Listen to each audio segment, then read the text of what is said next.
اشرح لي صدري ويسر لي أمري واحلل عقدة من لساني يفقه قولي رب زدني علما السلام عليكم ورحمة الله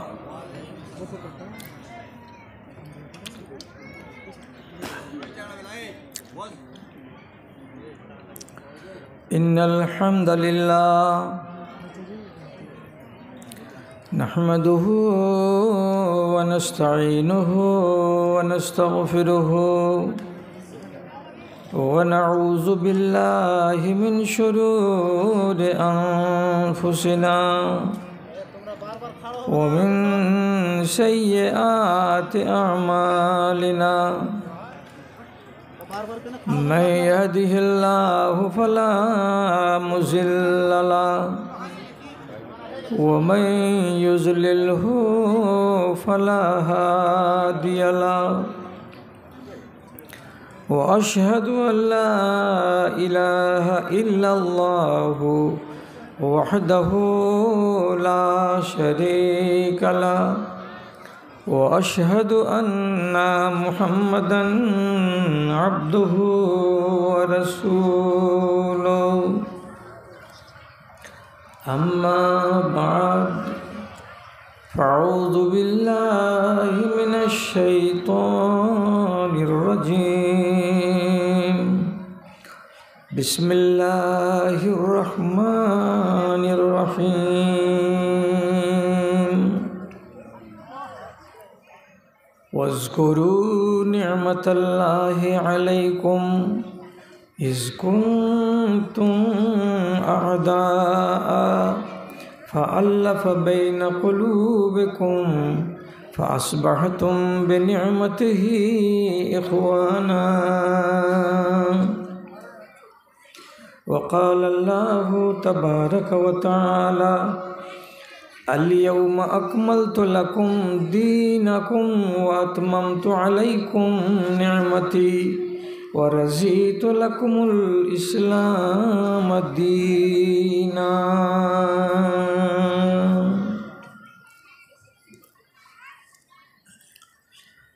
আরাধনা খোদার ছেড়ে হলে তুমি দিশেহারা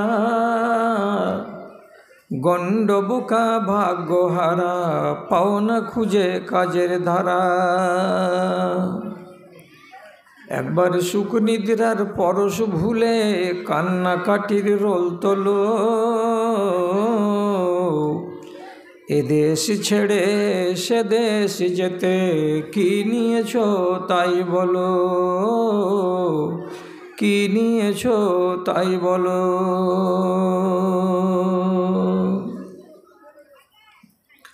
ধর্ম ভেঙে মর্ম পীড়াই ভুগবে তুমি মনে রেখো আসছে মরণ করতে সাবার পিছন ফিরে ওই দেখো পিছন ফিরে ওই দেখো শখের বাজার সামটি এনে দিন ফুরায় রাত এলো এদেশ ছেড়ে সে দেশে যেতে কি নিয়েছো তাই বলো কি নিয়েছো তাই বলো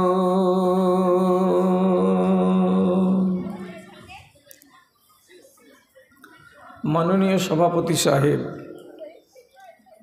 সমবেত এই গ্রাম তথা পার্শ্ববর্তী অন্যান্য গ্রাম থেকে ইমানি জজবাকে সাথে নিয়ে উপস্থিত বিভিন্ন শ্রেণীর আমার ভাই ও বন্ধুগণ তথা মজলিসের এক পার্শ্বে বসে থাকা আমার আদরের মাতা ও ভগ্নীগণ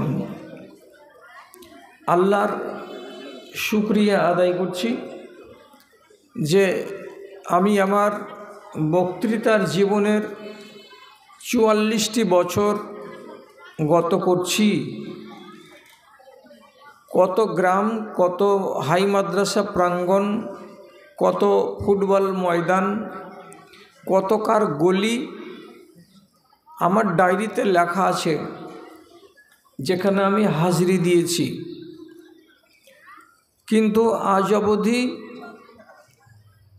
হাড়িকোলে আসলাম, কুমারিয়াতে আসলাম, মাঝখানে হাজির হাট বলে এই যে গ্রাম জন্ম নিল, এখানে আমি এর আগে আসিনি।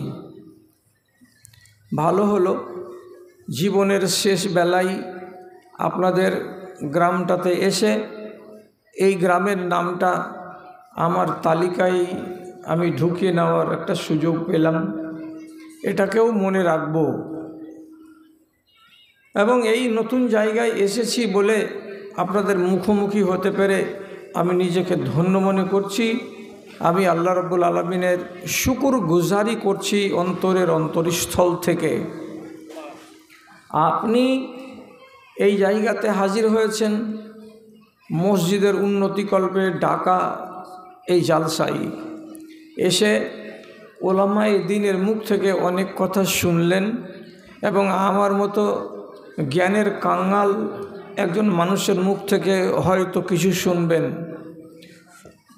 আল্লাহ তাআলা আপনাকে এক সুযোগে তিনটা লাভ হাসিল করার তৌফিক দিয়েছেন আজ। কেন যে বাড়ি থেকে এসেছেন কষ্ট করে পায়ে ধুলোবালি লাগিয়ে। হাদিসে আছে যারা আল্লাহর পথে বেরিয়ে গিয়ে পায়ে ধুলোবালি লাগায় সেই পাকে আল্লাহ তাআলা জাহান্নামের আগুন থেকে বাঁচিয়ে নেন। কাজে আপনি এদিক দিয়ে যদি একবার দেখেন তা আপনি একজন ভাগ্যবান মানুষ। 2 নম্বর কথা, আল্লাহ তাআলা সূরা জুমারের 17 নম্বর আয়াতে বলেছেন, যারা কোনো জায়গায় বসে দ্বীনের কথাকে শোনে এবং শোনার পরে কিছু কথাকে মন থেকে মেনে নেয়, সেই লোকগুলো হলো হিদায়েত প্রাপ্ত লোক এবং তারা অতি চালাক। কেন যে ওরা আমার কথাকে মেনে নিয়ে জাহান্নামের আগুন থেকে তার দেহটাকে বাঁচিয়ে নিল। তাহলে আপনি অনেকটি কথা শুনেছেন আর কিছু কথা শুনবেন, এদিক দিয়ে আপনি ভাগ্যবান।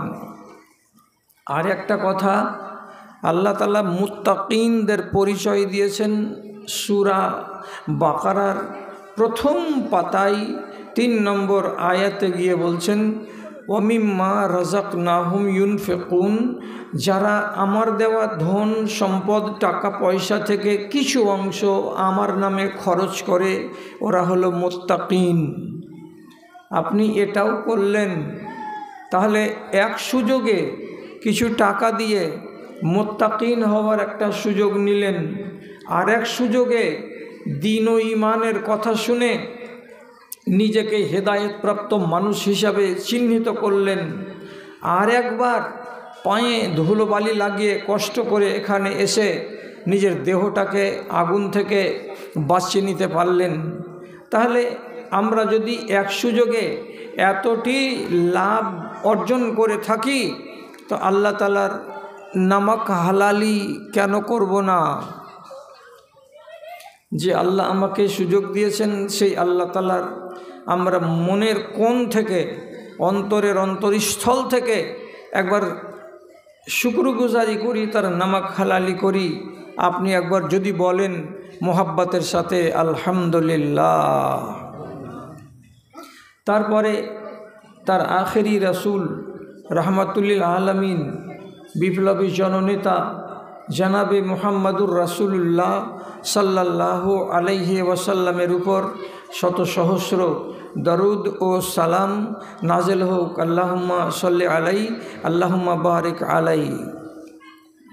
বিরাদারান ইসলাম, আমি খুব আপনাদের পরিচিত মানুষ, আর পরিচিত বলে হয়তো লোকের সংখ্যা আজকে কম হয়েছে যে ওকে আর কতবার শুনবি।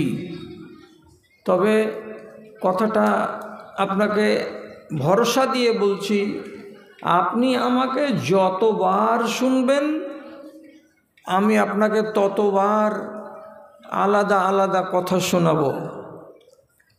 যেটা কথা বাটনাতে শুনিয়েছি সেটা কথা রসুনগঞ্জে শোনাবো না, যেটা রসুনগঞ্জে শুনিয়েছি সেটা হাজিরহাটে শোনাবো না। আপনি যদি আমাকে শোনেন তাহলে আপনাকে প্রত্যেক দিন আলাদা আলাদা আলাদা আলাদা কথা শোনাবো।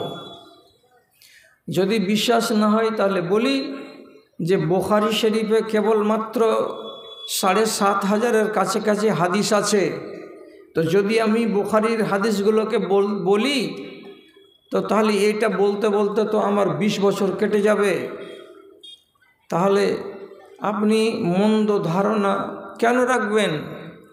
আমি বড় আশা করে আপনাদের এই জায়গাতে এসেছি যে আমাকে দীর্ঘ সময় ধরে আলোচনা রাখতে হবে। আপনি যদি আমাকে ছেড়ে পালিয়ে যান তো আপনি আমার শত্রু নন।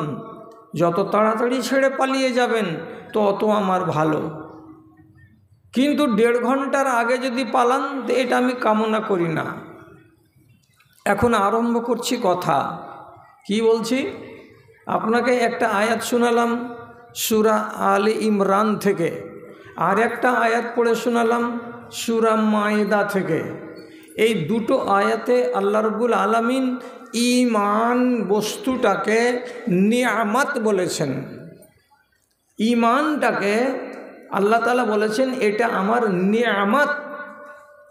যারা এই নিয়ামতকে পেয়েছে তারা ভাগ্যবান, তাদের তকদির উজ্জ্বল বলেই ঈমানটা সে পেয়েছে। না হলে, ছোট করে বলছি, লম্বা নয়, আপনি যেদিন আপনার মায়ের পেটে ১২০ দিনের বাচ্চা হিসাবে হয়েছিলেন সেদিন আপনার ওজন ছিল ৩০০ গ্রামের এত বড় একটা মাংসপিণ্ড, নড়ছিল না মায়ের পেটে। সহিহ হাদিস, আল্লাহ তাআলা এক ফেরেশতাকে বলেন ৭ আসমানের উপরে যেখানে রূহ রাখা আছে, এই ফেরেশতা এই রূহটাকে হাতে করো। নিল। কোথায় নিয়ে যাব আল্লাহ?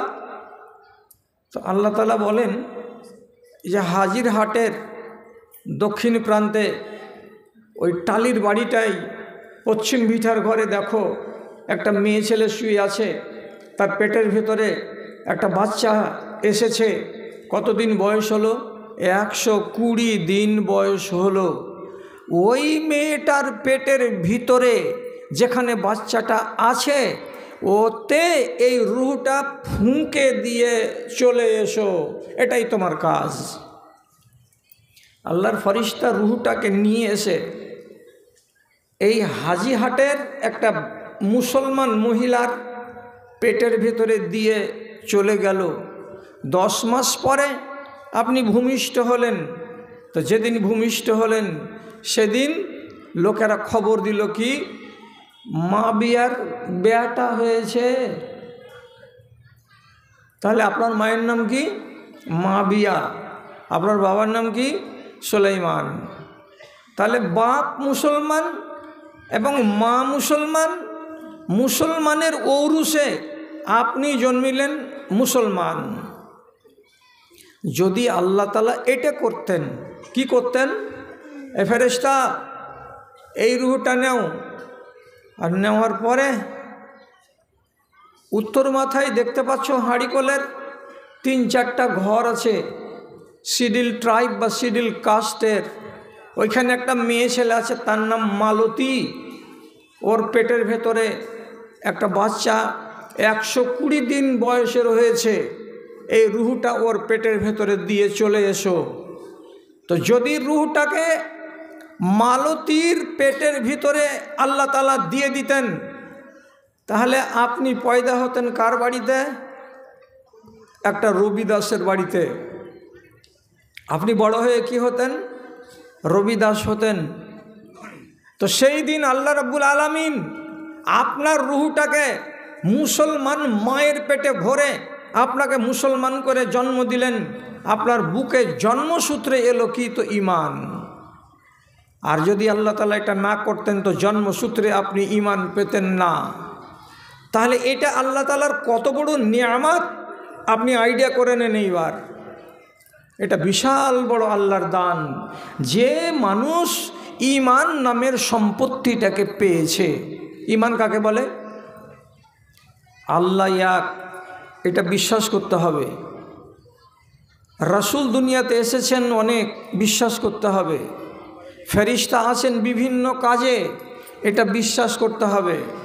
কিয়ামত হবে একদিন, এটা বিশ্বাস করতে হবে। আর আমার মরার পরে আমাকে দ্বিতীয়বার জন্মগ্রহণ করতে হবে। আর আমার কপালে তকদির বলে একটা কথা আছে, কি আছে আমি জানি না, তকদিরকে বিশ্বাস করতে হবে, এর নাম ঈমান। এইবার আপনাকে যেটা কথা আজকে আমি বুঝাতে চাইছি সেটা হলো এই, মানুষের ঈমান বাড়ে আর মানুষের ঈমান কমে, মানুষের ঈমানে পোকা লাগে, মানুষের ঈমানের গা থেকে আবার পোকা ছুটে যায়। আপনি মরবেন তো একজন মুমিন হয়ে মরবেন, আপনি যদি মরেন মুসলমান হয়ে তাহলে বিপদ আছে। আপনাকে মুমিন হয়ে মরতে বলছি। কেন? মুসলমান কাকে বলে আর মুমিন কাকে বলে? একটা মানুষ যদি নামাজ, রোজা, হজ, যাকাত, পর্দা এগুলো সব জিনিসকে মানে, আর যত হারাম আছে, চুরি, ছিনতাই, রাহাজানি, পরনিন্দা, গীবাত, সুদ, মদ, এগুলো থেকে নিজেকে বাঁচিয়ে রাখে, তাহলে এই লোকটা হলো মুমিন। আর একটা লোক, একটা মহিলা, সে নমাজ পড়ে, রোজা করে, হজ করে, সবই করে, কিন্তু বেচারি পর্দা করে না, এই মেয়ে ছেলেটি মুমিন নয়, এই মেয়ে ছেলেটি হলো মুসলমান। একটা লোক নমাজ, রোজা, হজ, যাকাত সবই করে, কিন্তু নিশা না করতে গেলে ওর দানা হজম হয় না, এই লোকটা হলো মুসলমান, এই লোকটা মুমিন নয়। যদি আপনার ঈমানের গায়ে দাগ থাকে, কিসের? আপনি কোনো না কোনো অন্যায় কাজের সঙ্গে নিজেকে জড়িয়ে রেখেছেন, তাহলে আপনাকে মুমিন বলা যাবে না, আপনাকে মুসলমান বলা যাবে। আপনি মরেন ঈমানদার হয়ে। আর সব সময় এটা কথা আপনাকে জাগ্রত করে রাখতে হবে, আমার ঈমানে যেন পোকা না লাগে। তাহলে বুঝাবো কি করে আপনাকে আমি? মেয়ে ছেলে পিলে আগেকার দিনে 7 দিন, 5 দিন, 4 দিন পর পর মাটির হাঁড়িগুলোকে পুড়াতো, ধুয়ে টুয়ে দেওয়ার পরে কি করতো? পুড়াতো, উল্টো করে আখার উপরে রেখে দিয়ে তাপ দিত হাঁড়িতে। কেন? হাঁড়িটাতে ভাত যেন নষ্ট না হয়ে যায়। আপনি তো জানেন এটা কথা। এখনকার হয়তো দেশের মেয়ে ছেলে পিলে তা করে না।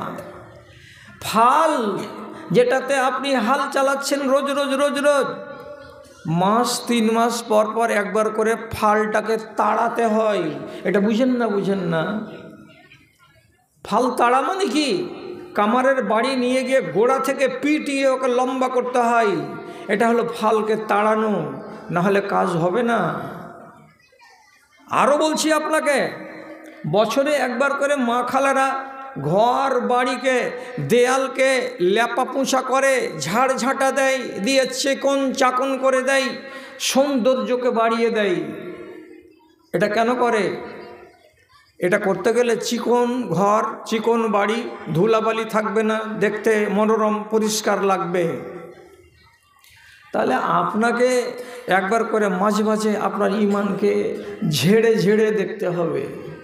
একবার করে ঈমানের গায়ের ময়লাগুলোকে সরাবার জন্য একবার হিলতে হবে, আর হিলাতে হবে নিজের ঈমানটাকে, আর দিয়ে নিজেকে ফয়সালা করতে হবে, আমার ঈমানে দাগ নেই তো, আমার ঈমানে পোকা লেগে নাই তো। যদি পোকা থাকে তাহলে পোকাটাকে আপনাকে সারাতে হবে। নবীজি হাদিসে বলছেন, ইন্না লিল ঈমানে সাহাবাতুন কা সাহাবাতিল কামারে। যেমন চাঁদ 14 তারিখের ঝকঝকা হয়ে আসমানে দেখা দেয়, আর এত পূর্ণিমা রাতে সুন্দর আলো দেয়, ওই দিক থেকে এক ফালি মেঘ উড়তে উড়তে চাঁদের যখন সামনে এসে যায়, তখন দুনিয়াতে অন্ধকার নেমে যায়, চাঁদ ঢেকে যায়। তারপরে যখন মেঘটা সরে যায়, তখন আবার চাঁদটা উজ্জ্বল হয়ে চোখের সামনে দেখা যায়। মেঘে যদি চাঁদকে ঢেকে দেয় তো আলো হারিয়ে যায়, মেঘ সরে যায় তো আবার আলো প্রস্ফুটিত হয়। মুসলমানেরা, তোমাদের ঈমানে এইরকম করে মেঘ চেপে যায়, ছায়া পড়ে যায়। কিসের ছায়া? হারাম রুজির ছায়া। কিসের ছায়া? হারাম গেজার ছায়া। কিসের ছায়া? হারাম ইনকামের ছায়া, ধান্দাবাজির ছায়া, পরনিন্দা এবং গীবতের ছায়া, ব্যভিচারের ছায়া, জাকাতকে আটকিয়ে দেওয়ার ছায়া। এগুলো যখন তোমার ঈমানের সামনে খাড়া হবে, তখন তোমার ঈমানের আলোটা কমে যাবে, যেমন চাঁদের আলোটা মেঘ আসার কারণে কমে যায়। তুমি তোমার গায়ে সব সময় যেন এমন দাগ না লেগে থাকে, এই ব্যাপারে সজাগ থাকো। তুমি কোনো সময় এমন ফ্রি মন নিয়ে ঘুরিও না, ঈমান তো আমার ভালো আছে, ঈমানে তো অসুবিধা নাই, এটা কথা বলবেন না। ঈমান আপনার আমলের দোষে নষ্ট হয়, ঈমান আপনার আমলের দোষে মজবুত হয়। ঈমান কি? আপনি কি খুঁজে বেড়াতে কোনো দেশে গেছিলেন? জাননি। আপনি তো বাড়িতে বসে ঈমান পেয়েছেন। একটু হ্যাঁ আবার নাই বলেন তো। এইরকম লোক আমরা দেখেছি, আমরা ছিলাম কি ছিলাম না? যে আমার মা নামাজ পড়ছে আর আমি 3 বছরের ছেলে, মায়ের কাছে গিয়ে ও যখন সিজদাতে গেছে তখন ওর ঘাড়ে চড়ে নিয়েছি। এরকম হয় না? হয়। বাপের সাথে মসজিদে যাচ্ছে ছোট বাচ্চাগুলো, বাপ যখন সিজদাতে যাচ্ছে তো পোতা নাতি ছোট বাচ্চা দাদার ঘাড়ের উপরে চড়ে নিচ্ছে। এটা বুঝে না বুঝে এই অবস্থায় চড়াটা ঠিক নয়। তাহলে আপনি ঈমানকে কত বছর বয়স থেকে দেখতে পাচ্ছেন?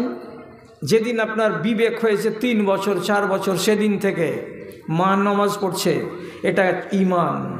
আপনি তো 3 বছর বয়স থেকে দেখছেন বাবা নামাজ পড়ছে, এটা ঈমান। আপনি তো নিজের বাপ আর মাকে সারা দিন না খেয়ে থাকতে দেখেছেন, আর আপনি খাচ্ছেন, আর মাগরিবের টাইমে খানা খাচ্ছে। মা সারাদিন খাস না কেন মা? তো বলছে বেটা রোজা করেছি। তো এখন খাওয়া যাবে না? না। কখন খাবে? বলছে সূর্যটা ডুববে তখন খাবে। তো বাচ্চা ছেলেটা দেখছে যে বাপ মা বড়রা সূর্য ডুবার পরে খানা খাচ্ছে। তো 3 বছর 4 বছর বয়সে তো আপনি দেখে নিয়েছেন এটাকে কি বলে, তো রোজা, এটার নাম রোজা, এটা কি? তো ধর্ম, এটার নাম ঈমান। তাহলে আপনার তো পরিচয় আছে 3 বছর বয়স থেকে কার সাথে? তো ঈমানের সাথে। আপনি 5 বছরের ছেলে, বাড়ির আগে দিকে জুমা মসজিদ থেকে অনেক লোক বেরিয়ে আসছে, মাকে দৌড়াতে দৌড়াতে যে বলছেন মা দৌড়িয়ে আই, কত লোক দেখ। তখন মা বলছে হ্যাঁ বেটা, আজকে জুমার দিন, গ্রামের লোকেরাকে এই টাইমে একসাথে এসে নামাজ পড়তে হয়, এটাকে জুমা বলে। একদিন জেনে নিলেন, তারপরে প্রতি সপ্তাহে দেখছেন এতগুলো লোক ভিড় করছে। কিসের জন্য? তো জুমার নামাজের জন্য। আপনি তো 5 বছর বয়স থেকে চিনেন, এটার নাম ঈমান। তাহলে ঈমানের জন্য আপনাকে কোথাও দৌড়ে বেড়াতে হয়নি, বাড়িতে বসে বসে ঈমান পেয়েছেন। তাহলে আপনাকে প্রশ্ন, এবং আমার মায়েদের বোনেদেরকে প্রশ্ন, এই ঈমানকে আপনি জলাঞ্জলি দিবেন কেন? কি করে? কথার দিকে খেয়াল করুন। একজন সাহাবী, তার নাম যায়েদ ইবনে আমর, ওর সামনে কিতাব নাই, কোনো মাওলানা নাই, কোনো মাদ্রাসা নাই, শুধু মুখে কানে শুনেছে ইব্রাহিম নবী এসেছিলেন দুনিয়াতে, এবং নবী ইব্রাহিম একটা শরীয়ত নিয়ে এসেছিলেন, তিনি আমাদের পিতা। তো ইব্রাহিম নবীর নাম শুনে ইব্রাহিম নবীর ধর্মটা প্রায় ৪৫০০ বছর পরে মক্কার লোকেরা স্মরণ রাখতে পারেনি। মিট মিট করে জ্বলছিল। এর ভিতরে যায়েদ ইবনে আমরের মতো একটা লোক বারে বারে আসমানের দিকে মুখ করে আর বলে, আল্লাহ, ঈমান কোথায় পাওয়া যাবে? কিভাবে তোমাকে ডাকবো যে তাহলে নিয়ম অনুযায়ী তোমাকে ডাকা হবে? কেউ যে বলতে পারে না মাবুদ। চিন্তা করেন এমন পর্যন্ত কি মক্কার লোকেরা যদি কোনো বাড়িতে উট জবে করে, ছাগল জবে করে, দুম্বা জবে করে, আর করার পরে ওকে দাওয়াত খেতে ডাকে, তো যায়েদ ইবনে আমর কোনো দিন কোনো মানুষের বাড়িতে গিয়ে তাদের জবে করা খাসির মাংস খেতেন না, তাদের জবে করা দুম্বার মাংস খেতেন না। কেন? হে আরবের লোক, এই দুম্বাটাকে জন্ম দিয়েছেন কে? তো আল্লাহ। আর তুমি জবা করছো কার নামে? তো খোদা বুতের নামে, এই মাটির প্রতিমার নামে। তোমরা এই যে নকল খোদার নামে তোমাদের জানোয়ারগুলোকে জবে করছো, এটা হালাল নয়, এটা হারাম, কাজে এমন মাংস আমি খাবো না। তখন তো নবী আসেনি, তো শরীয়ত কোথায়? শরীয়ত তো নাই, তা আসল শরীয়তটা পাবে কোথায়? এই জন্য বেচারি পেরেশান আছে যে আল্লাহ তোমাকে পাবো কি করে, ঈমান পাবো কি করে, ঈমান কোন জায়গাতে গেলে খুঁজে পাওয়া যাবে? আর আপনি কি খুঁজে বেরিয়েছেন জীবনে কোনো দিন? ঈমান কোথায় পাওয়া যাবে? আপনার বাড়িতে ঈমান, আপনার গ্রামে ঈমান, আপনার মসজিদে ঈমান, আপনাকে কষ্ট করে বেড়াতে হয়নি। নবীজির স্ত্রী তিনি নিজে বলছেন, উম্মে হাবিবা, উনি কি বলছেন? আমি একদিন দেখছি যায়েদ ইবনে আমর কাবার প্রাঙ্গণে বসে আছে, এইরকম করে হেলান দিয়ে কাবাতে, আর দিয়ে তারপরে উপর দিকে হাতটা তুলে দিয়ে বলছে, লা আদরি ইয়া রাব্বে কাইফা আবুদুকা। এ আসমানের মালিক, আমি জানি যে তুমি আকাশে আছো, তোমার নাম রব, তুমি হলে আল্লাহ, কিন্তু তোমাকে কেমন করে ডাকবো এটা জানতে পারি না রে মালিক। কেমন করে তোমার ইবাদত করব কেউ আমাকে শিখিয়ে দেয় না রে মালিক। আর এই দেশে যতগুলো লোক আছে সবাই মাটির খোদার পূজা করে, আর আমি মাটির খোদার পূজা করি না। কোন জায়গায় যেতে গেলে তোমাকে পাওয়া যাবে, কিভাবে ইবাদত করতে গেলে তুমি খুশি হবে, এ পন্থা খুঁজে বেড়াচ্ছি কিন্তু কোথাও পাই না। কি করে নামাজ পড়তেন উনি?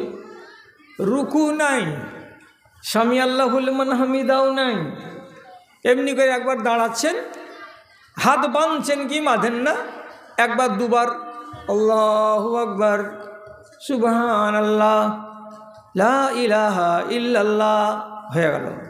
এবার চলে গেলেন, রুকু নাই, সিজদা নাই, কেউ তো ঢং দেখাবার নাই।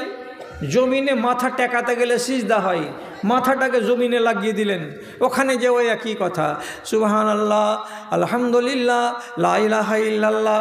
কখনো এইটা আগে, কখনো এইটা পরে, কখনো এইটা পরে, কখনো এইটা আগে, এমনি করে বলে।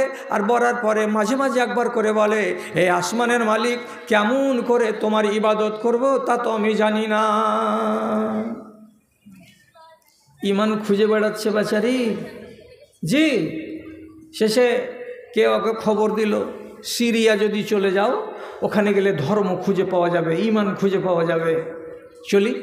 চলে গেল সিরিয়াতে গিয়ে একটা রাহেবকে বলছে, ঈসাই ধর্মের যেটা মুলবি পাদরি, ওকে যা বলছে, ভাই আমি ধর্ম খুঁজে বেড়াচ্ছি, নেই, কোথায় পাবো, আল্লাহকে কোথায় পাবো? তখন বলছে যে আমার কাছে পাবা, কি করতে হবে? বলছে ঈসা নবীর দিনকে কবুল করো। বলছে হ্যাঁ করব, কিন্তু তার শর্ত জানো, ঈসাইরা একটা ভুল কাজ করেছিল, তার কারণে ওদের উপরে আল্লাহর লানত পড়েছিল, ওই লানতের তোমাকে ভাগ নিতে হবে। যত দুনিয়াতে খ্রিস্টান আছে সবাই ভাগ নেই, তোমাকেও ভাগ নিতে হবে। রাজি আছো?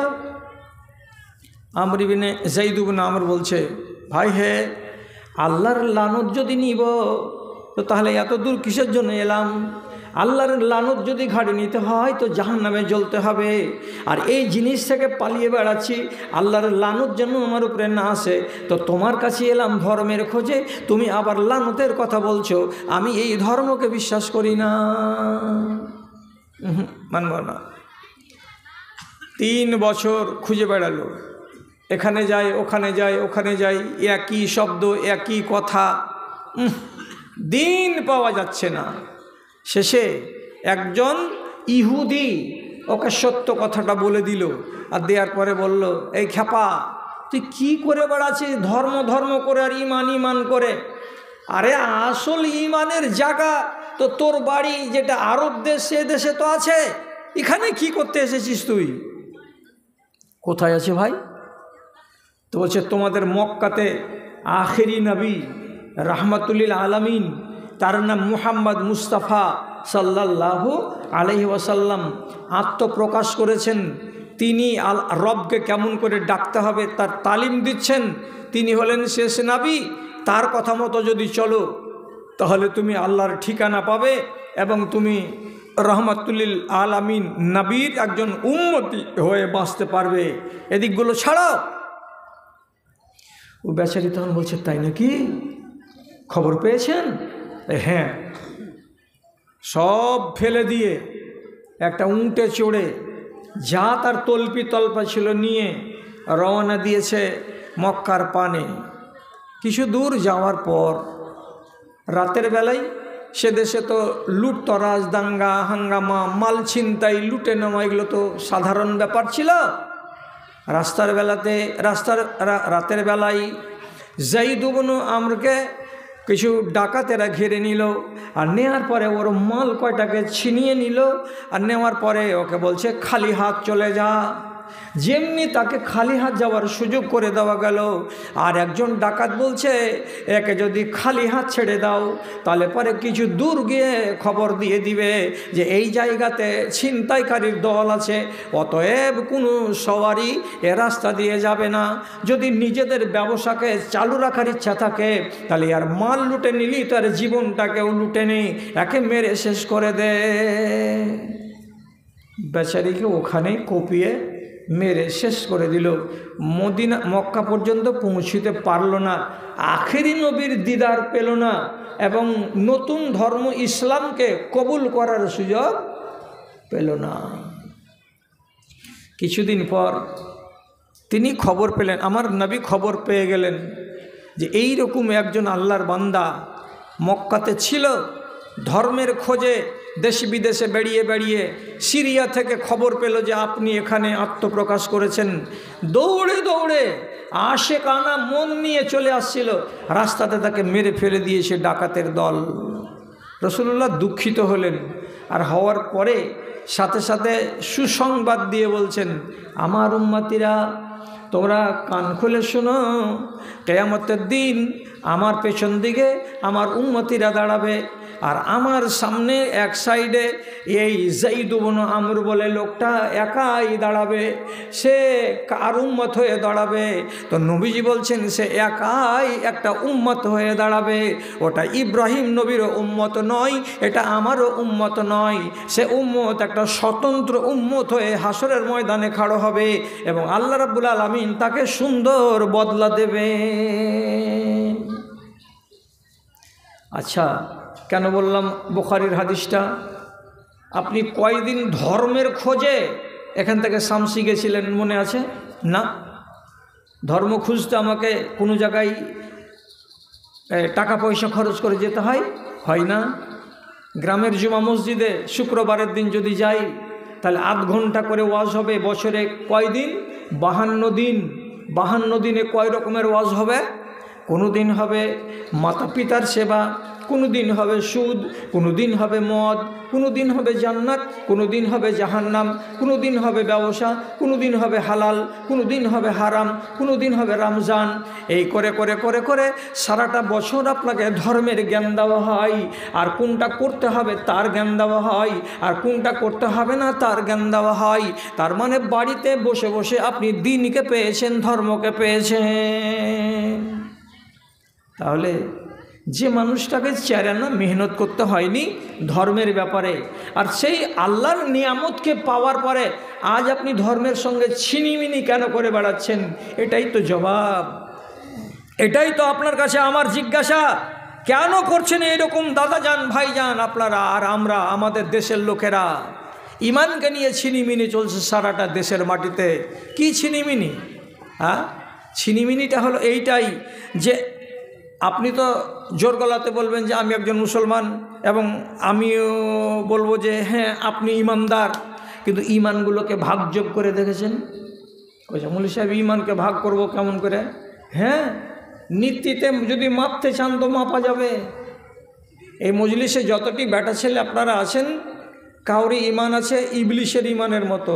কইছে ওরে আল্লাহ রে, মৌলভী সাহেব বাঁশ দেওয়ার কথা বলিও না। আপনার উপরে কি রাগ আছে? আমার রাগ নাই।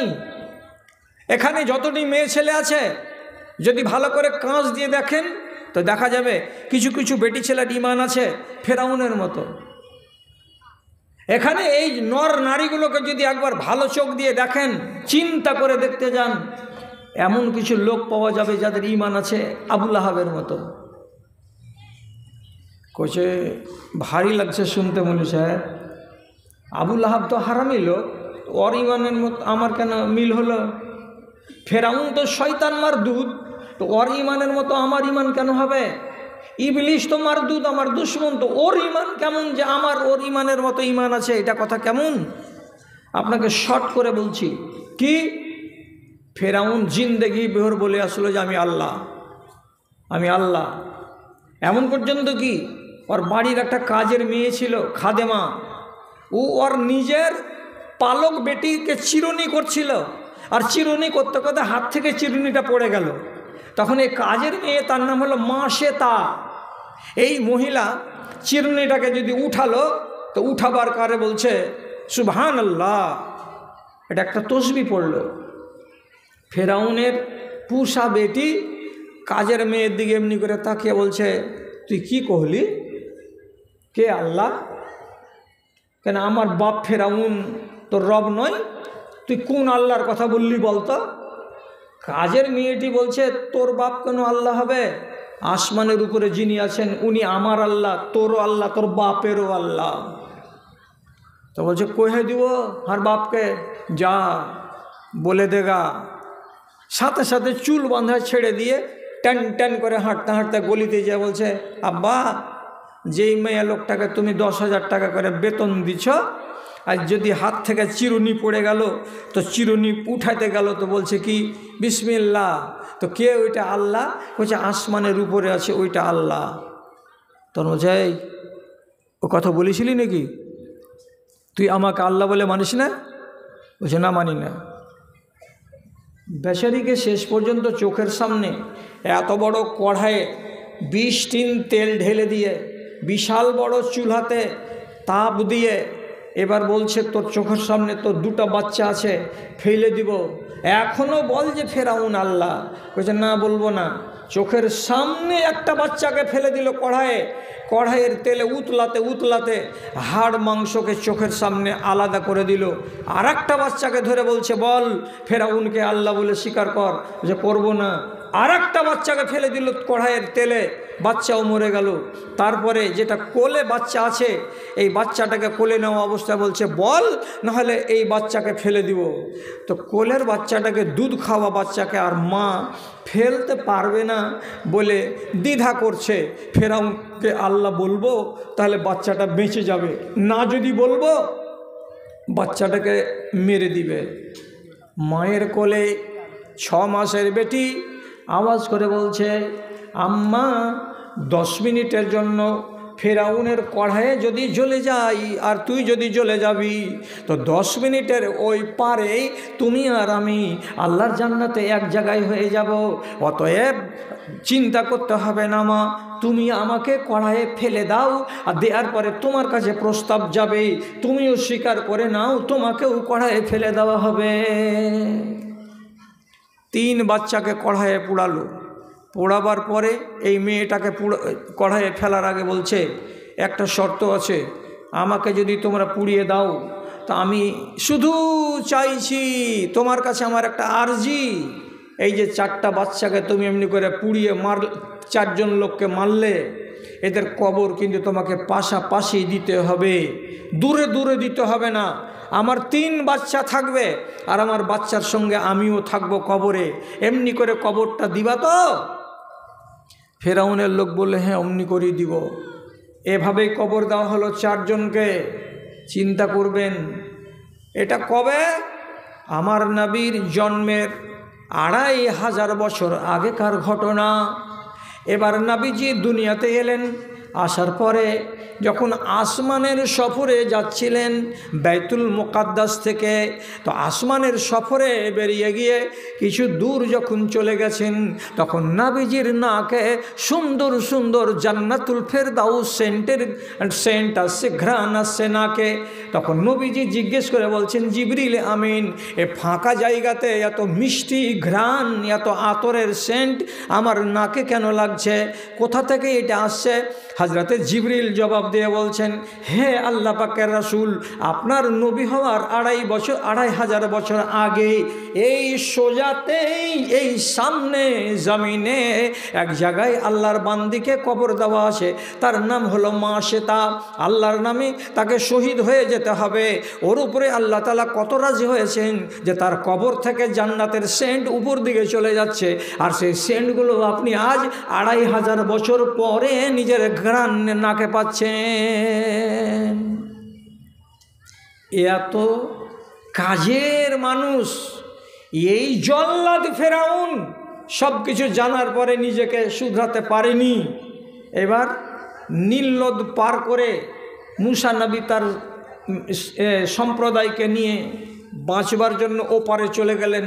রাস্তা তৈরি করেছিলেন লাঠি মেরে 12টা রোড।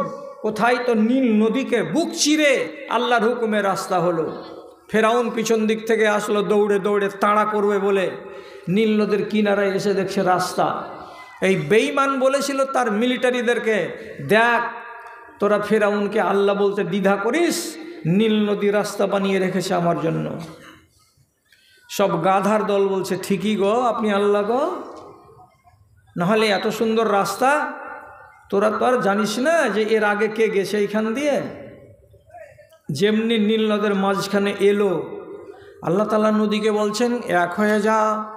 যেমনি এক হয়ে যা বলল, সাথে সাথে পানিগুলো মিলে গেল, রাস্তা বন্ধ হয়ে গেল।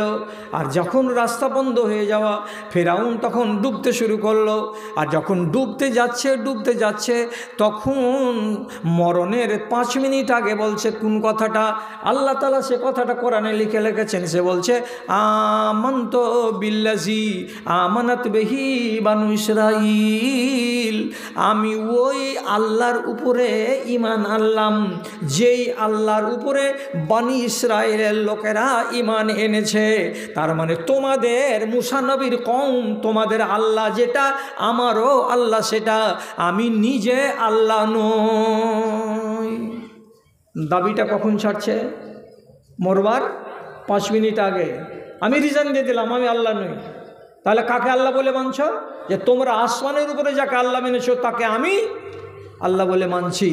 তাহলে এই বেঈমান শয়তান যে নিজের ঈমান প্রকাশ করছে কোন টাইমে? মরার টাইমে, ঠিক না? কেন বললাম আপনার ঈমান ফেরাউনের ঈমানের মতো? এই জন্য বললাম রাগ করে। কিছু কিছু মানুষ আছে, বয়স কত? বলছে 60 বছর, নামাজ পড়ো না? পড়ি না। কত কত মেয়ে ছেলে পিলে আছে, দেখবেন শরীর স্বাস্থ্য সব ঠিক আছে, বয়স কত? তো 55 বছর, নামাজ পড়ি না। আবার হঠাৎ করে যদি মালদা থেকে রিপোর্ট চলে আসে যে আপনার তো একটা কিডনি ফেল আর একটা কিডনি ধুকুর ধুকুর করছে, বড় জোর 1-2 মাস আছেন, যা মন লাগে খেয়েলেন, পড়েলেন, নিয়ে জিয়ের আরমান মিটিয়ে নেন, আপনার কবরে যাওয়ার টাইম হয়ে গেছে। ওই মেয়েটা কে আছে গো? এই মেয়েটা কে আছে? কথা বলেন না, কথা বলেন না, কে আছে? কেন ভিক্ষা যাইবে এখানে? আরে ভাগান ওটাকে, ভাগান। তোর ফকিরের আমি সারাটা গোষ্ঠীকে ধরে বেশি ভিক্ষা চাওয়ার জায়গাটা কত ভালো এসেছে এখানে। কত লাখ টাকা তোর বাকি পড়ে আছে একবারে।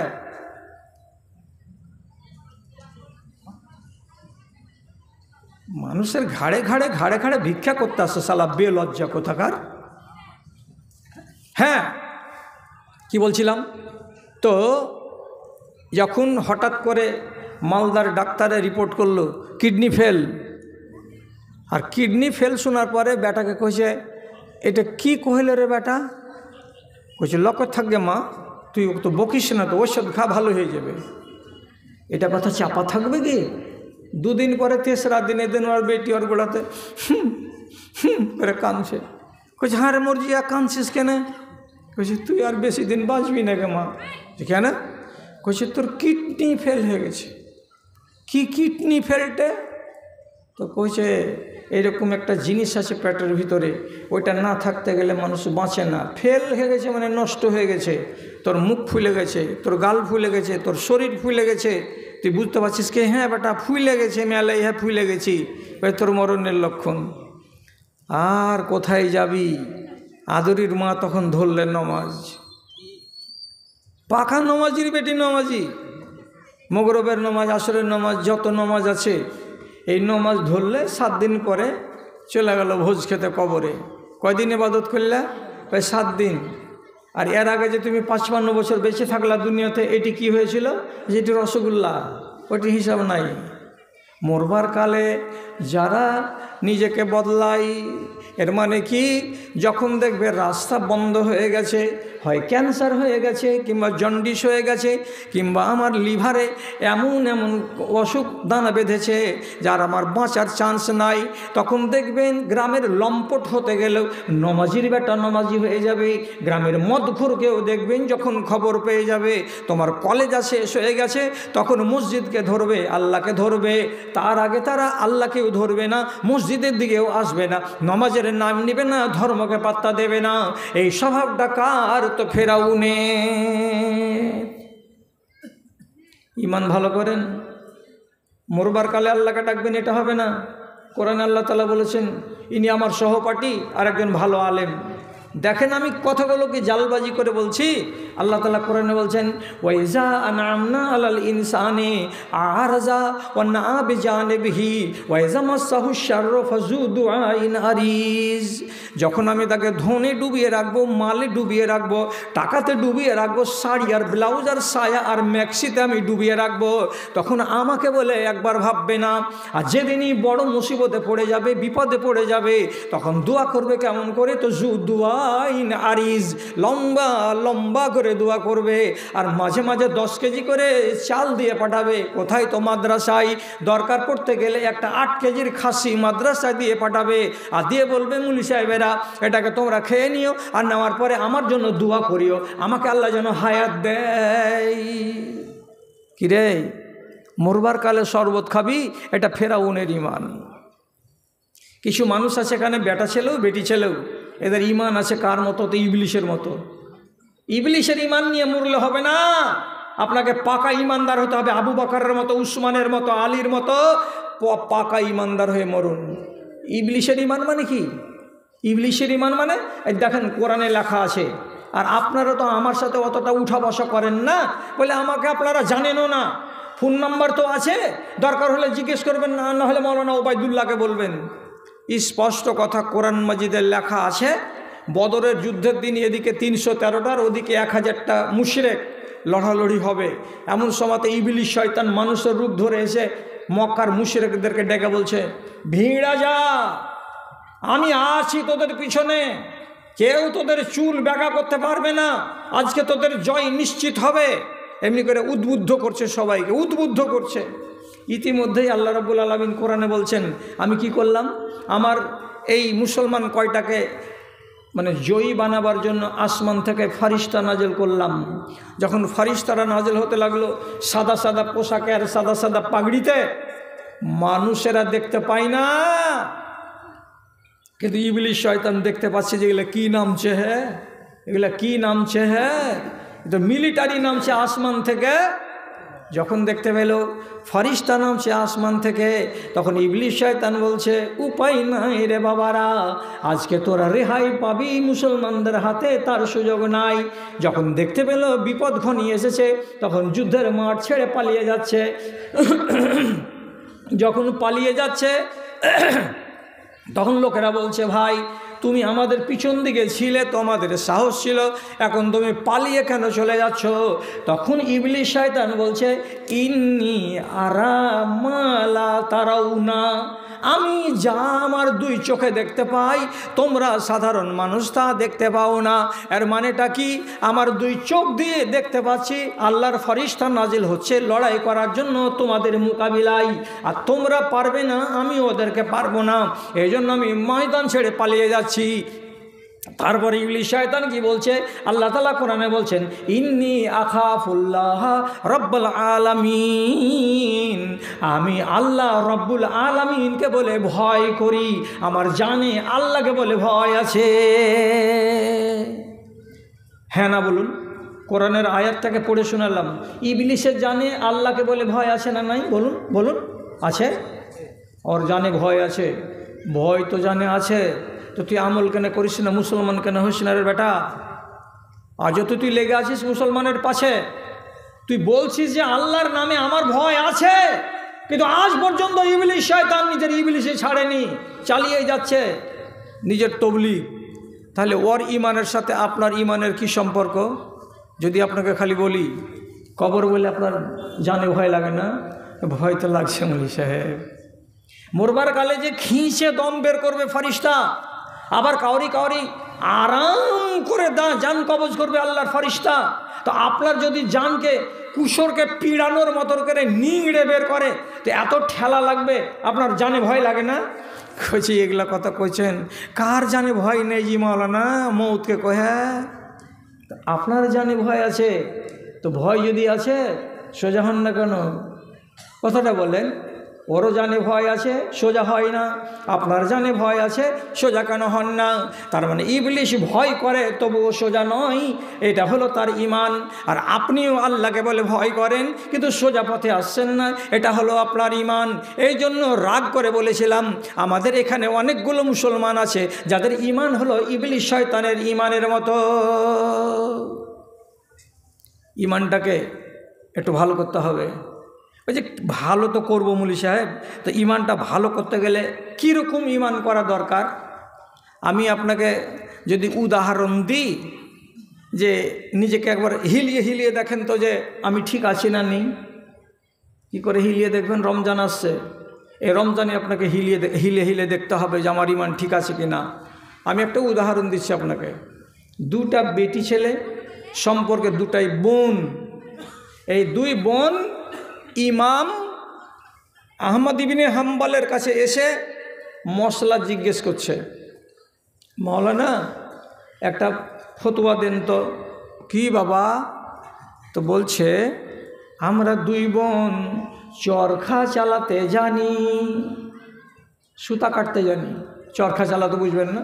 সুতা কাটতে জানি, তো সুতা কাটি রাতের বেলায়। তো আমরা এমনই গরিব মানুষ যে আমাদের বাড়িতে আলো নাই, চিরাগ নাই, ললটেন নাই। কি করি? আমার বাড়ির সামনে ত্রিমোহনীতে রাজার পক্ষ থেকে জায়গা জায়গা যে বড় বড় আলোর স্তম্ভ বসানো হয়, তো রাজার জ্বালানো আলোর পার্শ্বে দাঁড়িয়ে দাঁড়িয়ে আমরা সুতা কাটি রাতের বেলায়। কথাটা বোঝা যাচ্ছে? একটা লোক হ্যাঁ বলেন তো। একবার এক সময়ে যেদিন কারেন্ট ছিল না, শামসি স্টেশনের পশ্চিম প্ল্যাটফর্মে সামনে এবং পূর্ব দিকের প্ল্যাটফর্মে পিলারের ওপরে এত বড় বড় একগুলো লালটনের আলো দেখেছেন জ্বলতে? না দেখেননি? কোন দেশের লোক এগুলা? যে কারেন্ট ছিল না সে যুগে, তো স্টেশনে একটু তো আলো লাগবে। মাগরিব হতে গেলেই এত বড় চেরাগ কাঁচ দিয়ে ঘেরা বাঁধা খুঁটির ওপরে রেখে দিয়ে চলে আসলো, সারা রাত আলোটা জ্বলবে। তো বাদশাহ নিজের আমলে চৌরাহাতে চৌরাহাতে একটা করে দ্বীপ জ্বালিয়ে রাখতো, যাতে দেশটাকে একবারে অন্ধকারে ডুবে না যায়। মেয়ে দুটা কি বলছে? বাদশার জ্বালানো চেরাগের পার্শ্বে রাতের বেলায় দাঁড়িয়ে আমরা সুতা কাটি, এটা তো আমাদের চেরাগ নয়। তো মশলাটা কী রে বাবা? তো বলছে মশলাটা হলো এই যে আমরা যে বাদশার চেরাকের আলোতে সুতা কাটছি, তো এই সুতা কাটা আমাদের জায়েজ হচ্ছে? ওরে আল্লাহ রে, তোরা কোন দেশের বেটি ছিলি গে? দুই বোন যে বলছে আমাদের কি পরের আলোতে দাঁড়িয়ে দাঁড়িয়ে সুতা কাটা হালাল হচ্ছে না হালাল হয় না? যদি বলেন এটা হালাল নয়, তাহলে কাল থেকে আমরা সুতা রাতের বেলায় কাটবো না, যতটি হবে দিনের বেলাতেই হবে। আর যদি বলেন জায়েজ আছে হালাল আছে, তাহলে রাতের বেলাতেও সুতা কাটবো। কার আলোতে? তো বাদশার আলোতে। ইমাম মালিক, এই ইমাম আহমদ বিন হাম্বল প্রথমেই জিজ্ঞাসা করে বলছেন, মাগে তোরা কোন বাড়ির বেটি? তোর বাপচা ছাড়া কেমন? তোদের বাড়িখানে দিন আর ইমানের চর্চাটা কত ছিল? তোরা কি আল্লাহ তাআলা এত বড় পরেশগার আর এত বড় দিনদার করেছে যে রাস্তার কিনারার আলোতে সুতা কাটবি বাদশার চেরাকের আলোতে? তো এটা হালাল হচ্ছে না হারাম হচ্ছে? এত বড় মশলা তোরা জানতে আলি? তোদের ইমানকে আল্লাহ তাআলা কত মজবুত করেছে রে মা। তখন বলছে, আমাদের পরিবারের নাম হলো বিশির আল হাফি, এটা হলো আমাদের দাদাজি, ইনি ছিলেন পরেশগার দিনদার আল্লাহওয়ালা, উনার পরিবারের আমরা লোক, উনার আমরা পতিন, আমরা হারামে হাত লাগাই না, মুখ লাগাই না, আমরা আল্লাহর নাফরমানি জীবনে একটা রতি পরিমাণে করিনি, করব না। হারাম যদি হয় তো জীবনে ওই আলোতে আমরা সুতা কাটতে যাব না। ইমানকে লাভবেন? লেপে দেখেন, এগুলো ইমান। যদি আপনি এটা বুঝতে না পেরে থাকেন, তাহলে আবার আপনাকে বলছি, ইব্রাহিম বিন আদহাম আজকের কথা নয়, সে অনেক দিন, তার মানে কি ধরে নিন 1200-1100 বছর আগেকার কথা। একটা ইব্রাহিম বিন আদহামের মতো লোক তোয়াফ করেছে কাবার। তোয়াফ করার পরে সাফা মারওয়া দৌড়ানোর পরে পানি পান করতে হয়, হ্যাঁ না বলুন? পানি পান করতে হয়। সাফা মারওয়া দৌড়াবার পরে জমজমের পানি পান করতে হয়। তো জমজমের ইন্দারার কাছে এসে দাঁড়িয়ে আছে সোজা পাগলা হয়ে। একজন লোক জিজ্ঞেস করে বলছে, আওয়ালা তাশরাবু জমজম, এই জমজমের পানি পান করবে না? সাফা মারওয়া দৌড়ে আসার পরে যে জমজমের পানি পান করতে হয়, তো পানি পান করবা না? পানি উঠাও আর পান করো। তখন বালতি থাকতো এখানে, বালতি ডুবিয়ে পানি উঠাও, পানি পান করো। তো ইব্রাহিম বিন আদহাম কি বলছেন, হাজা দালবুস সুলতান, ও ভাই পানি তো পান করব, কিন্তু আমার কাছে বাসন নাই, আমার কাছে রশি নাই, দড়ি নাই। দড়িতে বাসনটাকে বাঁধবো আর বেঁধে ইন্দারাতে নামিয়ে পানি তুলবো, আর তোলার পরে আমি জমজমের পানি পান করব, এরকম ব্যবস্থা নাই। লোকটা বলছে, এই যে বালতি রাখা আছে, বালতিটাকে ডুবাও, ডুবিয়ে পানি তোলো। তখন বলছে, এটা বালতি আমার নয়, এটা হলো এই এলাকার আমিরের বালতি। আমির যদি আমাকে অনুমতি না দেয়, তো তার বালতি ইন্দারায় ডুবানো যাবে না। অতএব আমিরের কোথায় বাড়ি আমি তাকে চিনিও না, এবং তার বিনা অনুমতিতে এই বালতিটা তার ইন্দারায় নামাতে পারবো না।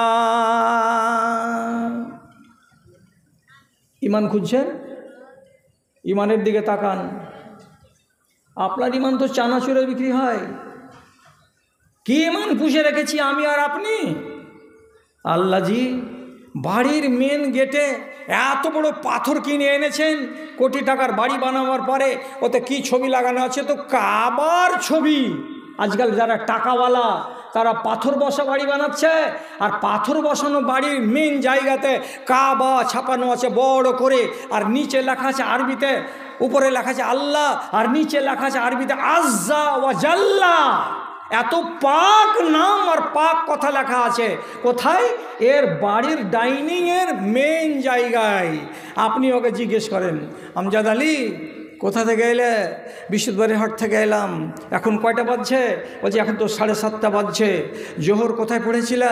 বলছে ধর, নামাজ পড়ার টাইম পাচ্ছি হাটে নাকি?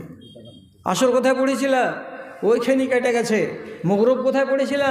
চরখির মোড়ে একটু গল্প করছিলাম। এশারের নামাজ কখন পড়েছিলা? ওই যে এশারের নামাজ আমি তো রাস্তাতে ছিলাম রে, কখন নামাজ পড়লাম? তো এখন তুমি বাড়ি ঢুকলে, তোমার চোখের সামনে কাবা, আর কাবার উপরে লেখা আছে আল্লাহ, আর তার নিচে লেখা আছে আজ্জা ওয়া জাল্লা।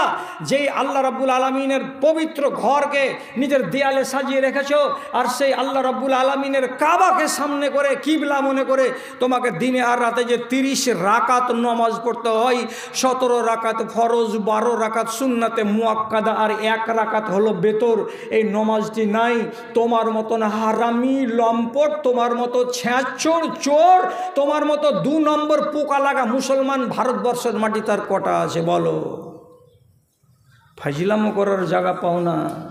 কি মেন গেটে লেখা আছে আরবিতে হাজা মিন ফাজলে রাব্বি। এটা কার কথা? নবী সুলাইমানের কথা। উনাকে আল্লাহ রাব্বুল আলামিন সারাটা জমিনের পূর্ব এবং পশ্চিমের মালিক বানিয়েছিলেন। এত বড় তিনি রাজার রাজা হয়েছিলেন। তিনি শুকরানা আদায় করতে গিয়ে তিনি বলেছিলেন হাজা মিন ফাজলে রাব্বি, এটা হলো আমার রবের দান আমার উপরে, এটা আমার রব আমার উপরে বকশিস করেছেন, দান করেছেন। কে বলেছিলেন? নবী সুলাইমান। তাহলে আল্লাহর শুকরিয়া আদায় করছেন। আপনার বাড়িরও মেন গেটে লেখা আছে আরবিতে, টাইলস কিনে পাওয়া যায় হাজা মিন ফাজলে রাব্বি, এটা আমার রবের দান, এটা আমার আল্লাহর দান। আল্লাহ দান করেছে। পঞ্চায়েতের কতটি টাকা মেরেছিস মনে আছে তো? হারামি টাকা দিয়ে বাড়ি বানিয়ে তুই বলছিস ফাজলে রাব্বি? তোর ইমানের খবর আছে? তোর ইমানের খবর আছে? ওয়াজ শুনতে এসেছ হাজির হাটের লোক। গোড়াতেই বলেছিলাম যেদিন আসবো সেদিন আলাদা আলাদা কথা বলবো। ইয়াহিয়া বিন আকসাম বলে একজন বড় মুহাদ্দিস, তার বাড়িতে ছিল একটা তার বান্দি, কেনা মেয়ে ছেলে লন্ডি। বান্দিকে বিক্রি করা জায়েজ। উনি তার বান্দিকে একদিন বিক্রি করে দিলেন হাটে নিয়ে গিয়ে। নতুন মালিকের বাড়ি গেল এই বান্দি। বান্দি যাওয়ার পরে ফজর হয় কটার সময়? 5টার সময়। ও জাগে কয়টার সময়? 4:30টার সময়। 4:30টার সময় জেগে গিয়ে এবার বাড়িতে তাহাজ্জুদের নামাজ পড়ে। তো ইয়াহিয়া বিন আকসাম তার আগেকার মালিকের বাড়িতে প্রতিদিন রাত 4:30টার সময় জেগে ও তাহাজ্জুদের নামাজ পড়ে। তো ওর বাড়ির সবটি লোক তাহাজ্জুদের নামাজ পড়ে, ওর অভ্যাস হয়ে আছে। নতুন মালিকের বাড়ি এসেছে, বিক্রি হয়ে চলে গেছে পিণ্ডলতলা। পিণ্ডলতলার মালিকের বাড়ি গিয়ে এই বাঁধি এবার রাত্রি 4:30টার সময় জেগেছে, অজু বানিয়েছে, আর বানার পরে তখন বলছে আমি একাই নামাজ পড়ব, আমার মালিকের বউ বেটা, আমার মালিক মালকিন এরা নামাজ পড়বে না? তখন মালিকের দরজার কাছে যেমনি করে ঠক ঠক ঠক ঠক করে বাজাচ্ছে। কে? তো বলছে আমি আপনার লন্ডি। কি হয়েছে? উঠেন, নামাজের টাইম হয়ে গেছে, নামাজ পড়বেন না? তখন কয়েছে মালিক বিছানাতে শুতে শুতে কয়েছে আসবাহানা, ফজর হয়ে গেছে। তখন বলছে না না না ফজর হয়নি। হট, যেখানে আছি যা। ও তো এক ধাক্কা খেয়ে হরল, বেটার ঘরের কাছে যে ঠক ঠক ঠক ঠক করছে। কে? আমি আপনাদের কাজের মেয়ে বান্দি। তো উঠেন, নামাজ পড়েন। তখন বেটা আর বউ একসাথে আওয়াজ করে বলছে আসবাহানা, সকাল হয়ে গেছে, ফজরের টাইম হয়ে গেছে। বান্দিটা বলছে না না না না না, ফজরের আজান হয়নি, এখন তাহাজ্জুদের টাইম চলছে। বেটাও এখান থেকে জোরে আওয়াজ করে বলছে যা, আমদাজি এখন রাত 4:30টার সময়তে উঠেতে এসছে, যাও এখান থেকে যা। ইয়ে উঠলো না, ইয়ে উঠলো না, এ উঠলো না, কে উঠলো না। নিজে একাই নামাজ পড়লো। পড়ার পরে সকাল 6টার সময় ওর এখনকার মালিককে ডেকে বলছে মালিক, কিরে? কইছে একটু টোটো ধরবো, ধরার পরে এখান থেকে বাটনা হয়ে রসুনগঞ্জ হয়ে হাঁড়িকোল হয়ে হাজিরহাটের কাছে আমার আগেকার মালিকের বাড়ি। আমি আমার আগেকার মালিকের সঙ্গে একটু দেখা করব, তার জন্য আমাকে যেতে দাও। আমি আবার সন্ধ্যা হওয়ার আগে আগে তোমার বাড়ি ফিরে চলে আসব। যেতে দাও মালিক, একবার যেতে দাও। তখন ওর নতুন মালিক বলছে, তোর যদি জরুরি কাজ থাকে তাহলে তোর পুরানো মালিকের বাড়ি যা, হাজিরহাটে যাবি, আবার বিকেলবেলায় ফিরে চলে আসবি। এলো কটার সময়? তো বেলা 10টার সময়। তার পুরাতন মালিকের বাড়িতে উঠে ইয়াহিয়া বিন আকসামের সামনে বসে গিয়ে ঝরঝর ঝরঝর করে চোখের পানি ঝরাচ্ছে। ইয়াহিয়া বিন আকসাম বলছেন, এরে বান্দি, কাঁদছিস কিসের জন্য রে? তোর চোখ দিয়ে পানি ঝরছে কেন রে? তখন বান্দি বলছে, মালিক রে, তোমার বাড়িতে ছিলাম তো বড্ড ভালো ছিলাম। তুমি যদি আমাকে বিক্রি করলে তো ভালো মানুষের বাড়ি কেন বিক্রি করলে না?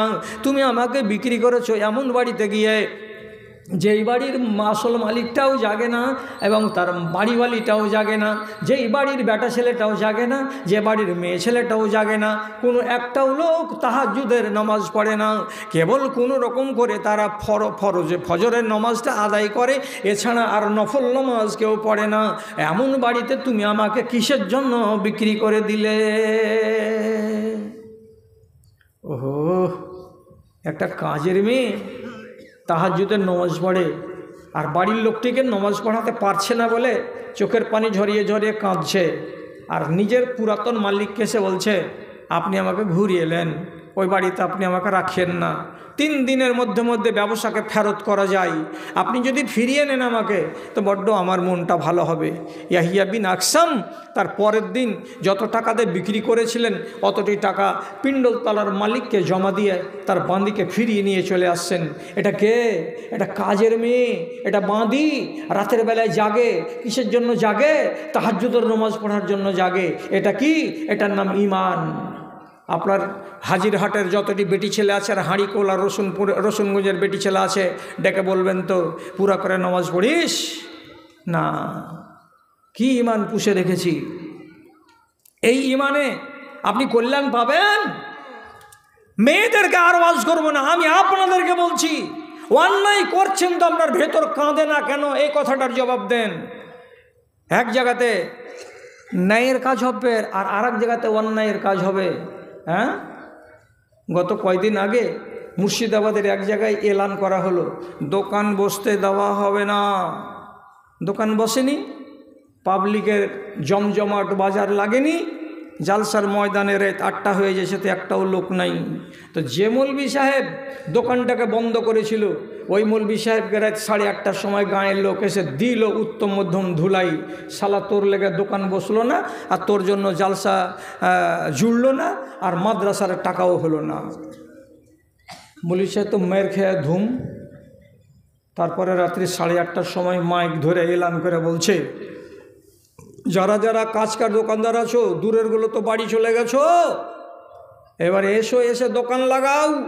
জালসার চারিদিকে যেখানে যেখানে জায়গা পাবে, বলতে নেই 15 মিনিটের ভেতরে পাছা কুদাটাও বসে গেল। এটাকে কী কয় যে ছেলে পেলে পাছা কুদাই না একটাতে এমনি এমনি করে,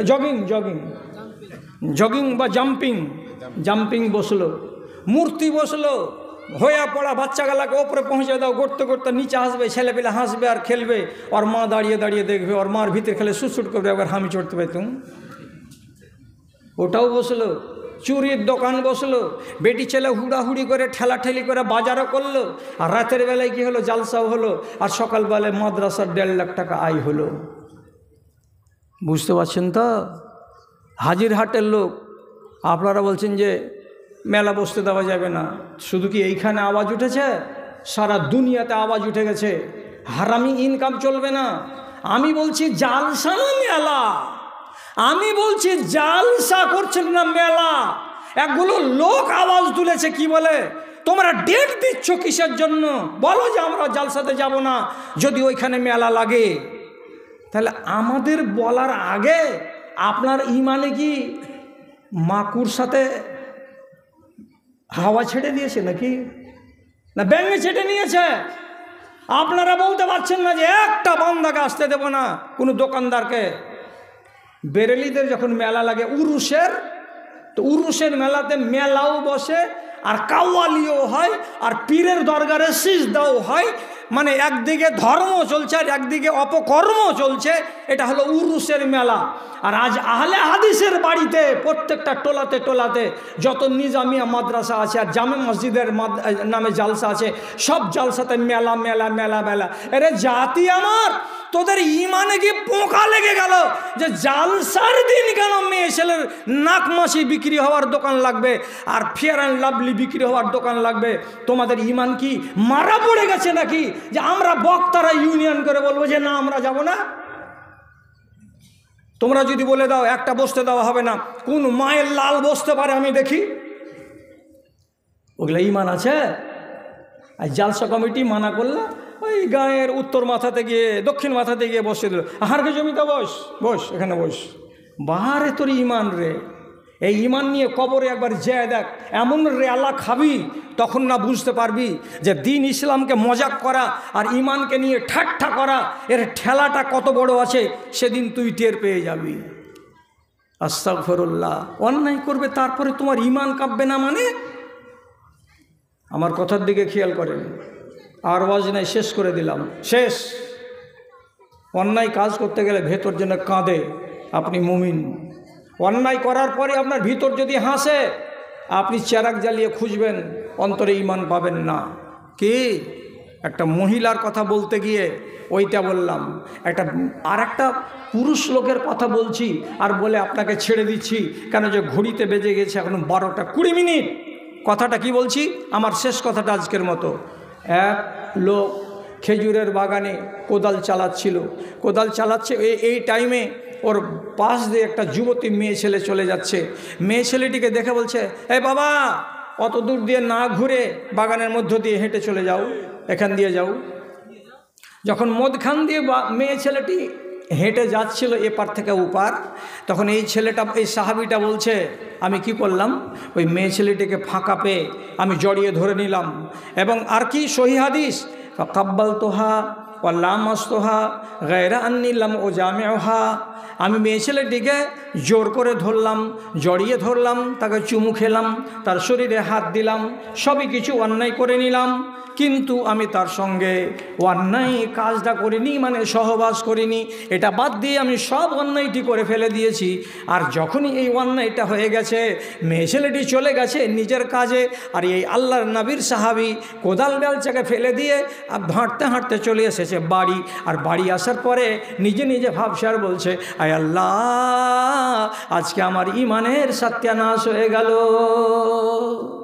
ইমান আছে, ইমান আছে, কি করলাম, এত বড় অন্যায় কাজ আমার দ্বারাই হয়ে গেল। তো ইমানটাকে টিপে টিপে দেখছে যে আল্লাহ, শেষ হয়ে গেল না আমার ইমান, আমার বুকে থাকলো, নিজের জবাব তৈরি করতে পারলো না। কি করলো শেষে, এক পা দুপা করে হাঁটতে হাঁটতে নাবিজির কাছে এসে স্পষ্ট ভাষাতে বলছে, রাসূল, আমার খেজুরের বাগানের পাশ দিয়ে একটা যুবতী মেয়ে ছেলে যাচ্ছিল, আমি তাকে জড়িয়ে ধরেছি, আমি তার শরীরে হাত দিয়েছি এবং আমি তাকে চুমু খেয়েছি, তবে তার সাথে আমি সহবাস করিনি। কি হবে আমার? ইমানটাকে দেখেন মানুষটা, মুসলিম শরীফের হাদিস, কি হবে আমার? ইমান যদি না বাঁচে তো সবই তো গেল রে ভাই। রাসূলুল্লাহ তখন বলছেন, আচ্ছা, আমি তো তোমাকে দেখতে যাইনি, কোনো মানুষ তো তোমাকে দেখতে পাইনি, আর ওই মেয়ে ছেলেটি এখানে এসে কেস করেনি, তো তুমি কেন বলতে এলে? কি দরকার ছিল তোমার বলার? তো বলছে যে, রাসূল, এটা তো দিলের মালিক আল্লাহ, আর আল্লাহ রাব্বুল আলামিন তো আমার নড়াচড়া সব কিছু লক্ষ্য করছেন, দেখছেন। তা আমি কাউকে না বলতে গেলেও আল্লাহ রাব্বুল আলামিন দেখেছেন, আর আমার এতে যদি ঈমান নষ্ট হয়ে যেয়ে থাকে, তো এই ঈমান নিয়ে যদি কবরে যাই তো আমার কি দুর্গতি হবে, এই ভেবে চিন্তে আপনার কাছে এসেছি, আপনি আমার কিছু সুরাহা করে দেন। চিন্তা করে দেখেন, একটা ভুল করার পর একটা মানুষের ভেতরটা কত কেঁপে উঠেছে। রাসূলুল্লাহ বলছেন, আমার কাছে এই সমস্যার সমাধান নিবে বলে আসার পর মসজিদে নববীতে নামাজ পড়েছ? তো লোকটি বলছে, জি এইমাত্র আপনার পিছন দিকে দাঁড়িয়ে মুক্তাদি হয়ে নামাজ পড়লাম 4 রাকাত জোহরের, এবং আর তার সাথে সাথে সুন্নাতে মুআক্কাদাও পড়ে নিয়েছি। রাসূলুল্লাহ যখন শুনতে পেলেন যে আমার পিছন দিকে দাঁড়িয়ে জোহরের নামাজ আদায় করেছে এবং আগে আর পরে যেটি সুন্নাত আছে সেইটি পড়েছে, তখন রাসূলুল্লাহ লোকটির দিকে তাকিয়ে তাকে আস্তে আস্তে করে আশ্বস্ত করে বলছেন, ইন্নাল হাসানাত ইউযহিবুনা সাইয়্যাত। ওরে আমার সাথী, ওরে আমার সাহাবী, তোমার ভেতরটা কেঁদে উঠেছে কি বলে? যে আমি একটা অন্যায় করেছি, তার জন্য আমার ভেতর কি হলো, ঈমান কি হলো বলে। শোনো শোনো শোনো, আল্লাহ রাব্বুল আলামিন বলছেন, কাবিরা গুনাহ যদি হয় তো চোখের পানি ঝরিয়ে রাতের বেলায় মাপ চাইতে হয়। 2 দিন 3 দিন 4 দিন 5 দিন 6 দিন, তাহলে মাপ হয়। আর যদি সাগিরা গুনাহ হয় তো সাগিরা গুনাহ মাপ চাইতে গেলে নমাজ পড়ে নমাজের মাঝখানে তুমি যদি 3 বার 4 বার আল্লাহকে বলো, আল্লাহ মাপ দাও, আল্লাহ মাপ দাও, তাহলে আল্লাহ রাব্বুল আলামিন নমাজ পড়ার কারণেই তোমার সাগিরা গুনাহগুলোকে সব ধুয়ে দেবেন, সব মাফ করে দেবেন। অতএব খেজুরের বাগানে যেটা পাপ করেছো, এই জোহরের নামাজ পড়ার কারণে তোমার সেই পাপ মাফ হয়ে গেছে। কেন? যে জোহরের নামাজে তুমি টোটাল 5 বার আল্লাহকে বলেছো, আস্তাগফিরুল্লাহ, আল্লাহ তোমার কাছে মাপ চাইছি, আল্লাহ তুমি আমাকে মাপ দাও, আল্লাহুম্মা গফিরলি, আল্লাহ তুমি আমাকে মাপ দাও। 4 রাকাত নামাজে কয়বার মাপ চেয়েছি? 5 বার। 5 বার কয়বার? পহিলা সিজদা থেকে উঠে কি দোয়া বলতে হয়? 2 জন লোক জলদি বলেন। পহিলা সিজদা থেকে উঠলেন তো উঠে কি দোয়া বলতে হয়? আল্লাহুম্মা গফিরলি ওয়ারহামনি ওয়াহদিনি ওয়াফিনি ওয়ারজুকনি। তো পহিলা শব্দটা কি? আল্লাহুম্মা গফিরলি, আল্লাহ আমাকে মাপ দাও। তো 4 রাকাতে কয়বার বলা হলো? 4 বার। আর শেষবারের বার আত্তাহিয়াত পড়লেন, দরুদ পড়লেন, দরুদ পড়ার পরে আল্লাহুম্মা ইন্নী যালামতু নাফসি যুলমান কাসীরান ওয়া লা ইয়াগফিরু যুনুবা ইল্লা আনতা ফাগফিরলি, আল্লাহ আমাকে মাপ দাও। 4 রাকাত নামাজে কয়বার মাপ চাইলেন? 5 বার। যে ব্যক্তি নামাজে আল্লাহর কাছে মাপ চাইছে সে ব্যক্তি নিশ্চিত সে মাপ পেয়ে যাবে। রাসূলুল্লাহ কি বললেন? নামাজ পড়েছে আমার পিছন দিকে, যাও তোমার সাগিরা গুনাহ মাপ। আমি অত লম্বা না করে শুধু এই কথাটাই বলছি, এই লোকটা মাঠে পাপ করলো আর করার পরে আমার ঈমান গেল না থাকলো, এটার উপরে চিন্তা বেড়ে গেল। আর আপনি কোন মুসলমানের মুসলমান? চায়ের দোকানে বসে বসে মগরব হজম হয়ে যাচ্ছে, আপনার ভিতর কেঁপে উঠে না একবারও? হ্যাঁ, হুকিং করে তার লাগিয়ে ক্রেশার মেশিন চালাচ্ছেন আর ধান ঝাড়ছেন আর নমাজে যাচ্ছেন। আপনি কেমন মুসলমান আমি ভেবে চিন্তা পাই না। আপনারা কেমন মা কেমন বেটি, পরের বাড়ির বিয়েতে চলে যাচ্ছেন মাথার কাপড় ফেলে দিয়ে বেহায়ার মতো, আর প্যান্ডেলে আজনাবি বেটা ছেলের সামনে মুখামুখি হয়ে বসে খানা খাচ্ছেন। ঈমান কোথায় গেছে? হায়া শরম কোথায় গেছে জাতির? তওবা করেন, ঈমানটাকে সলিড রাখেন, ভালো ঈমান নিয়ে কবরে যান। দুনিয়াতে সুখী হবেন, আখেরাতেও সুখী হবেন। হাজির হাটে আজকের রাত্রিতে যতটি লোক এখন 12টা 25 পর্যন্ত আমার বয়ান শুনলো, সমস্ত লোকটির জন্য আমার দোয়া থাকবে আল্লাহ রাব্বুল আলামিনের কাছে। পরওয়ারদিগার, এ মানুষগুলো যতদিন বাঁচে আল্লাহ তুমি এদের ঈমানটাকে সলিড করে রাখো, বলুন আল্লাহুম্মা আমিন। এরা যেন কোনো দুর্নীতিতে না জড়িয়ে যায়, এরা যেন হালাল রুজি খায়, হারাম রুজি থেকে বেঁচে থাকে। মায়েরা যতটি এখানে ওয়াজ শুনতে এসেছে তারা যেন বেনামাজি না হয়, এরা যেন নামাজ ত্যাগকারিনী না হয়, এরা যেন যে কোনো কষ্টই হোক না কেন তোমার নামাজকে যেন হিফাজত করে এবং পর্দাকে বাঁচিয়ে জীবন কাটাতে পারে। আল্লাহ তাদের জন্য দোয়া রাখছি। আচ্ছা, মসজিদের সেক্রেটারি তার শ্বশুরের নামে 1500 টাকা দিয়েছে। এবার তো আপনারা একসাথে ময়দান খালি করে দিবেন। তো একসাথে পূর্ণিয়া থেকে ইউসুফ আলী 5000 টাকা দান করেছে। মাশাআল্লাহ, আলহামদুলিল্লাহ। এটা লোক পূর্ণিয়ার ইউসুফ আলী 5000 টাকা দান করেছেন মা বাপের নামে। এবার একটা কথা বলছি, সেক্রেটারি কম হলো তো সেক্রেটারি সাহেব কোথায় আছেন? ও উনি আর 1500 দেন, দিয়ে 3000 করে দেন, ঝামেলা ছেড়ে দেন। আচ্ছা, হয়ে গেল আলহামদুলিল্লাহ, সেক্রেটারি সাহেবের 3000 টাকা হয়ে গেল। এবার তো উঠে যাবেন সবাই, আর আপনাকে রুকা যাবে না।